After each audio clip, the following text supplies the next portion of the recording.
Hello everybody, my name is Zen and welcome back to more Diablo Immortal closed beta goodness, where we're going to talk about a very interesting new progression system within the closed beta that I'm very curious to see how it ends up evolving over time, because currently it's kind of new, but we're going to see changes to it for sure right before launch. And I should mention that this is the closed beta, which means that of course things will change before we ever get to the launch of the game, and then shortly thereafter as well we should expect changes. So let's talk about this. If we go to our codex, we can see there is an activity you can do, and you open this up fairly late in the game, called the Legacy of the Horadrim.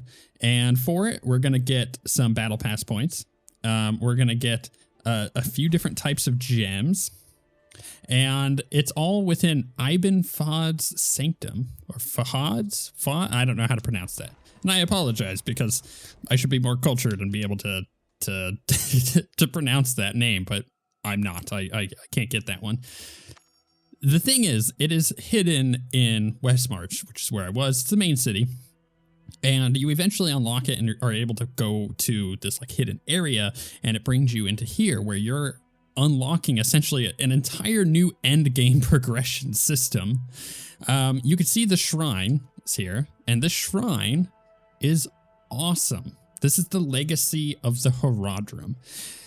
So the way that this works, and we'll explain it kind of slow to begin with, and then you'll see how this activity works. It is a daily thing that you could do, and it is one of your main progression systems in the game currently, but is of course new to the closed beta. So we have these gems. This is Caldusian's Compassion, and you can see we have it at level 4, but it is a vessel. It's essentially a gem, and you're going to be getting different gems in this.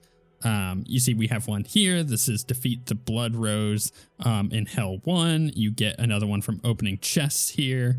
You can defeat Sandstone Golem in Hell 1. You can defeat Lassal, which is part of the Heliquary and like Challenge Rift system. We have like Ancient Nightmare. We have one that's currently unavailable. We have a Lord Matronos in Hell 1, and then Hydra in Hell 1. So basically, upon hitting max level, you get to go to Hell 1. That's like your new progression. And then you could start going and getting all these unlocked. I mean, minus this one's random, but the rest of them, like the Blood Rose and whatnot, and where did it go? Lassal. This is all just like normal stuff that you'll be unlocking. And you'll get these gems, and then you see we have 3 resources in the top right. You use these resources. You see I need 200 to get this one to 5. Use these resources to upgrade these. So for example, they're just giving you straight up stats. This one gives me 36 armor penetration at level 4 and 36 armor. The next one, it goes to 45. It's pretty nice. And it gives you a little bit of information there. If you actually go to like the information thing on this, it does describe it pretty well. So, collecting vessels. Ages ago, the founding Horadric Magi imbued their strengths into a vessel to be used by future generations of Horadrim. With the order fallen, the vessels are scattered across Sanctuary. Bring them to Ibenfod's sanctum to inherit the legacy of the Horadrim. By the way, Iben is a ghost who leads you here.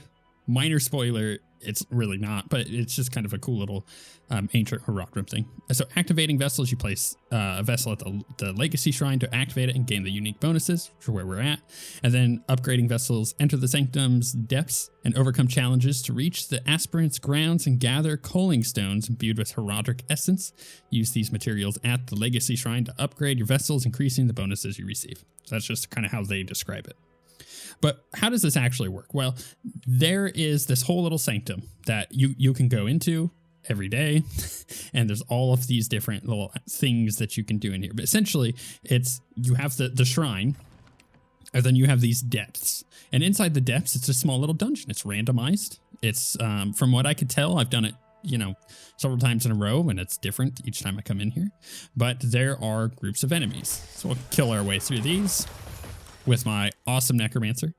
I'm a little powered up for this one. You're not going to go in here facing any kind of challenge, and you shouldn't expect to. You should actually expect to kind of come in here and stomp through it, which is kind of nice because it's essentially a one-time thing. I'm not like coming in here to to challenge myself. I'm not doing challenge rifts or anything like that, but all of these enemies have a chance to drop aspirant keys, and we're going to need those. We'll see why towards the end of this little area. But what I like about this is that it is an end game progression system that does require a bit of effort. You know, this isn't a Paragon system, which if you want to know more about the Paragon system, I've done a video on it, and we will put it in the description. And of course, we'll put it in the comments as well. You can go to the link for that. Also, I guess I'll put it as a card thing to all the YouTube stuff. You can find the link anywhere on this page for it.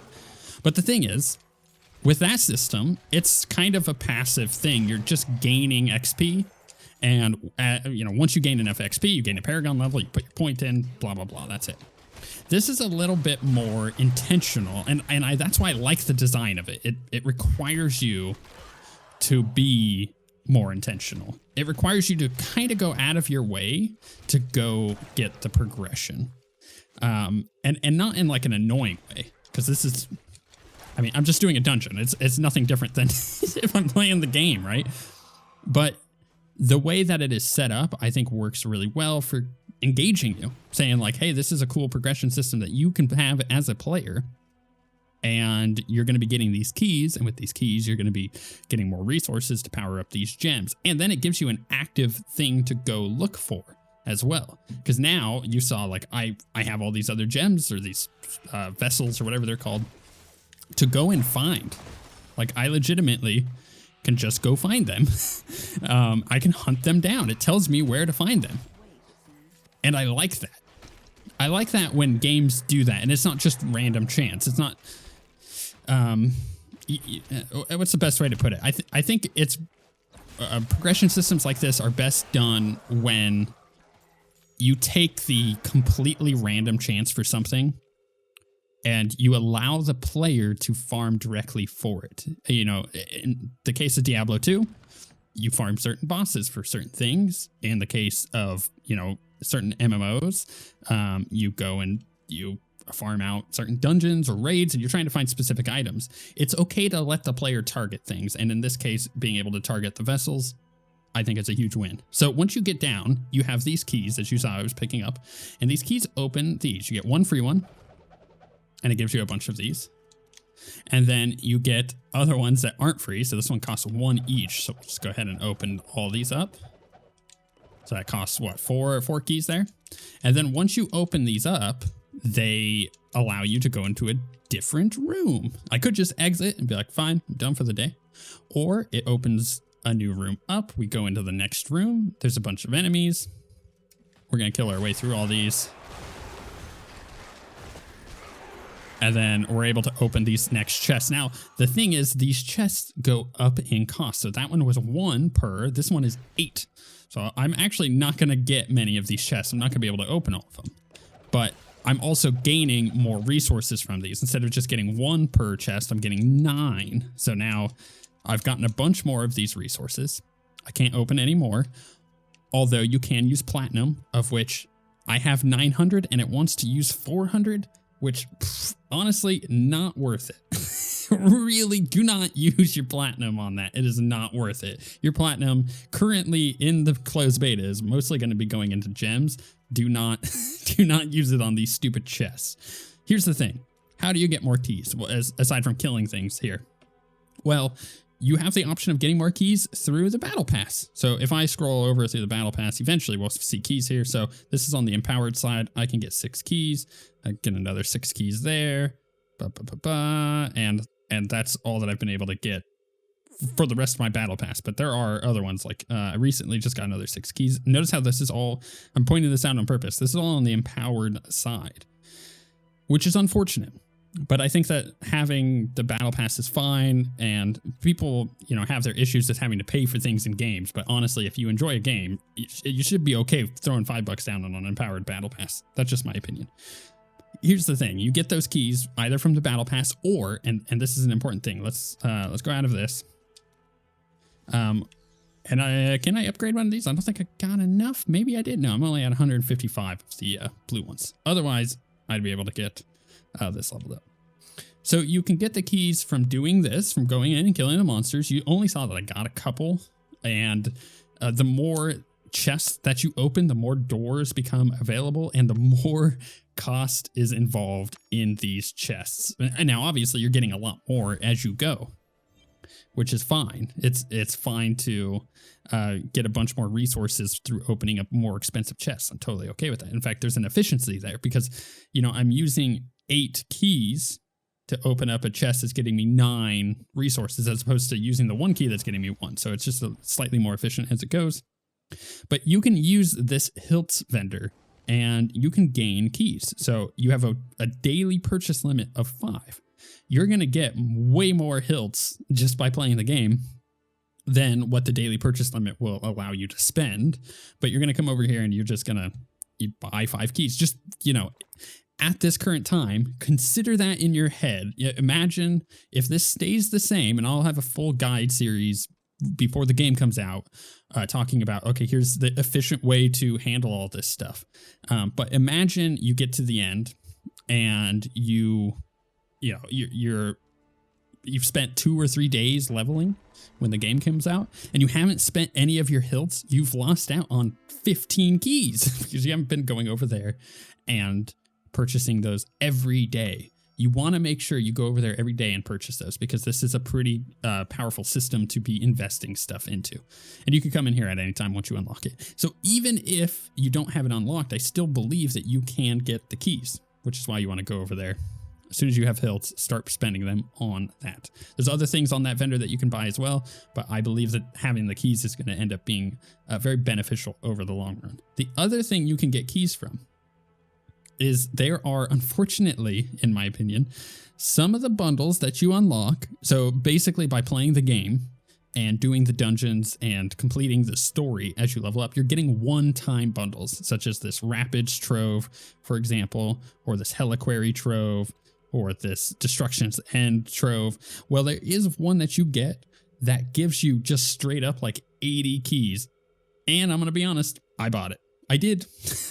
I succumbed to the desire of wanting more keys, and I was able to push through and get a bunch of those doors opened. And it does get really expensive for the keys, and I literally blew through them all. I could not get to what I would presume is the end of the thing for that day. I had a bunch of keys. I had over 100 keys, and I still couldn't get to the end.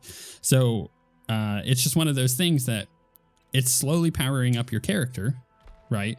You're slowly getting more and more power from this. I have a bunch of the garnets and barrels.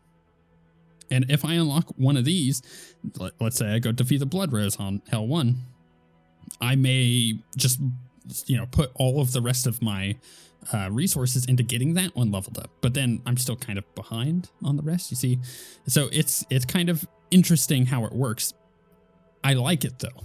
I like this little grid that has these things that you can go seek, right? I can go seek out the Sandstone Golem on Hell 1, or I can go kill Lassel, which is kind of a pain in the butt at the moment, or I could go try to get one from these chests. It's random, or, kill Lord Martinos, or, any of these things. I can go seek that out and go find those if I would like.